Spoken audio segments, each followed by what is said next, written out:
Hi, Steve here, the Laughing Stoic. I'm back after a bit of a break and hopefully got a few interesting topics for you in the next few weeks.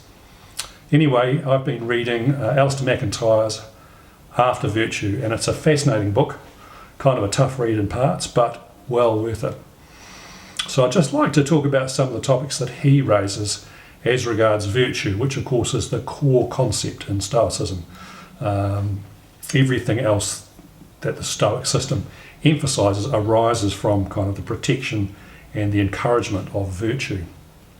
So McIntyre points out that virtue did have a place prior to classic Greek philosophy, and he calls this the heroic age. So in ancient Greece and in sort of Norse legends and legends of various other nations, people went around doing these magnificent tasks really that occurred in a social context. It was needed by the community for these generally heroic acts to be done, and people would need to be skilled, often in fighting or climbing mountains or descending into lakes or caves, whatever was required, and they had to do it with a great deal of courage. So courage was seen as an essential part of the hero and their role in society. And McIntyre points out that it wasn't viewed entirely separately. Courage was kind of necessary, but part and parcel of a range of kind of skills and attributes that a person might have to fulfill their role in the community. And this was also true perhaps of kings who had to be just and wise, and other members of the community as well, who might have virtues attached to their roles. But the virtues weren't regarded as separate attributes that to be kind of universally positively regarded. And so it's with Aristotle really that the idea that virtues are to be identified and cultivated for themselves in children and adults in order to complete the development of a person as a human being in a society. So people are always seen within the context of the society they live. Aristotle himself felt that virtues couldn't be really achieved by people who didn't have certain level of status in the community and opportunities to act independently. But nonetheless, he did see the virtues as things to be regarded as value of themselves.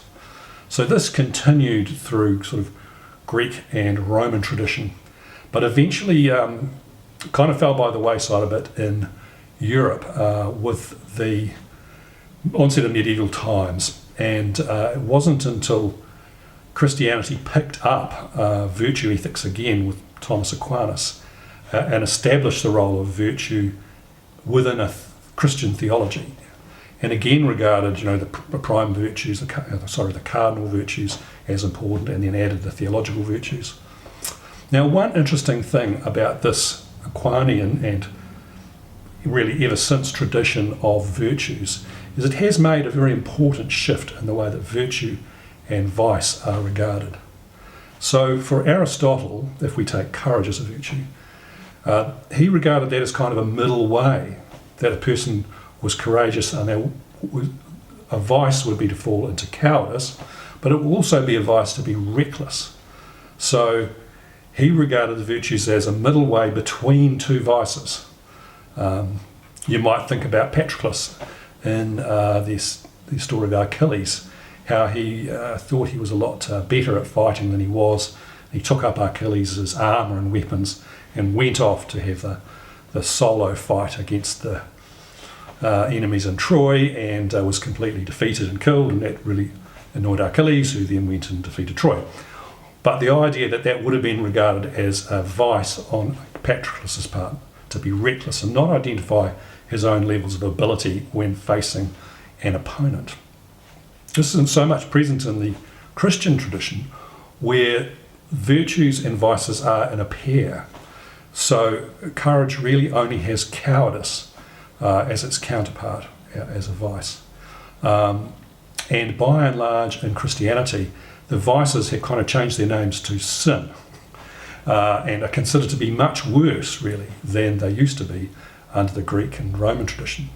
So if you think about how Aristotle and later Greek and Roman philosophers felt about virtue and vice, they thought vice was a bad thing, and that a person would be greatly advantaged by being virtuous, and the community might suffer from people's vices.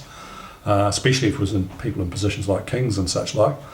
But nonetheless, it wasn't regarded, as the Christians later came to, especially in medieval times, as a sin, and a sin which was incredibly damaging to the person. They'd end up in hell, and to the society itself.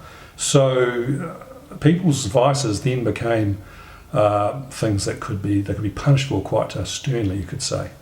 So I won't go too much into that. Suffice to say that that period of virtue and sin as a kind of eminent philosophy continued through to Lutheranism, the establishment of Protestantism in Western Europe, and the Reformation. And Luther was very much against Greek philosophy and wrote a whole book saying it was a bad thing. So his idea was that people could not, by dint of their own efforts and practice, achieve a virtue in their minds, a quality of mind that they could appreciate. Rather, it was only by God's grace that such a state of mind could be obtained, and in fact they had to seek God's grace first and get the virtue afterwards. So he very much disliked the Greeks and their practice of virtue, and the fact that it had been established as a theological philosophy within Catholicism, and it became one of the points on which Protestantism and Catholicism separated. But that's not all the bad things that happened to virtue along the way. More recently, we've had philosophies which have really emphasised the nature of external moral life, really. So if we take, in the last 18th century, really, utilitarianism as a philosophy, there's a number of prominent Western philosophers who've taken this up and identified sort of the greatest good for the greatest number as being the best way forward. This has left the question about what's going on inside people's minds and hearts out of the equation. It's all just about what they do. So these sort of moral ethics are completely external to people's minds, and there's no requirement for virtue in it, simply that people act as they ought to within a sort of external, rational, moral framework.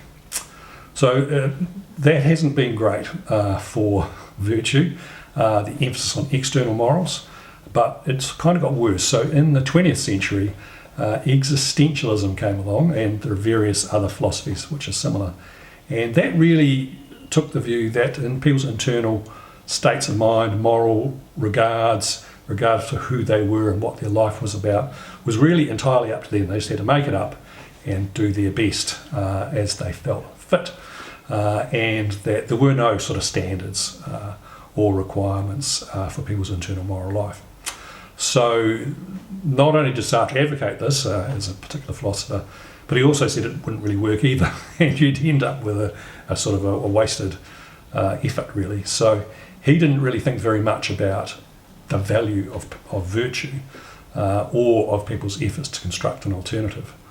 So that's kind of led us into the 21st century.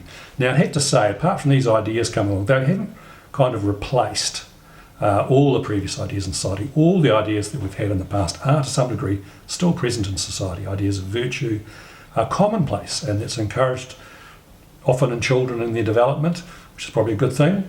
But it isn't considered to be so important when we talk about what people do in adult life in society. We've moved away from discussing that and shifted much more into externalities, contingent decision making, and such like. So I think there's a lot more to say about all that, but that serves as an introduction, and we can talk a little bit more about processes of virtue and where it might fit in terms of human development and the necessity of virtue, I think, in our lives. So I'll leave it at that. Farewell, and remember to like and subscribe. Take care. Thanks. Bye.